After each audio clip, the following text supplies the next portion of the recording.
대통령이라고 할지라도 법 앞에 예외가 있을 수가 없습니다. 어떠한 권력자라도 잘못을 저질렀으면 그에 상응하는 처벌을 받아야 합니다. 그런데 법의 심판이 이재명 단 한 사람에 가는 나라가 되었습니다.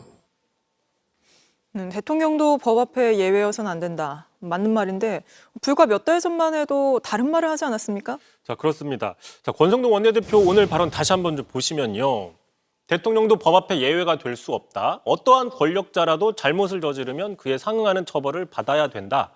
어느 곳 하나 흠잡을 데 없는 아주 맞는 말이죠. 네. 그런데 이 말이 모든 대통령에게 해당이 돼야 하는 겁니다. 자, 그런데 말씀하신 것처럼 불과 얼마 전이었죠. 올해 초에 윤석열 전 대통령이 공수처에 출석 요구를 계속 거부하면서 이른바 관저버티기에 들어갔을 당시에 자, 공수처의 강제 구인은 대통령 망신주기다. 즉각 중단해야 된다라고 얘기를 했는데 자, 대통령도 모든 법 앞에서 예외일 수 없다라고 주장했던 것과 정면으로 배치되는 발언으로 볼 수 있는 거죠. 네. 사실 윤석열 전 대통령은 이제 대통령 신분도 아닌데 경찰 소환 불응하고 있잖아요. 김건희 여사도 마찬가지고요. 그렇습니다. 그런 모습들도 있고 또 국민의힘 보신 것처럼 얼마 전까지 계속 윤석열 전 대통령에 대한 사법 절차 진행에 강하게 반발해 왔기 네. 때문에 자, 사법정의 실현은 상당히 중요합니다. 중요한 원칙이죠. 하지만 국민의힘이 필요할 때만 선택적으로 이것을 주장하는 게 아니냐 이런 비판에 직면하고 있는 거고요.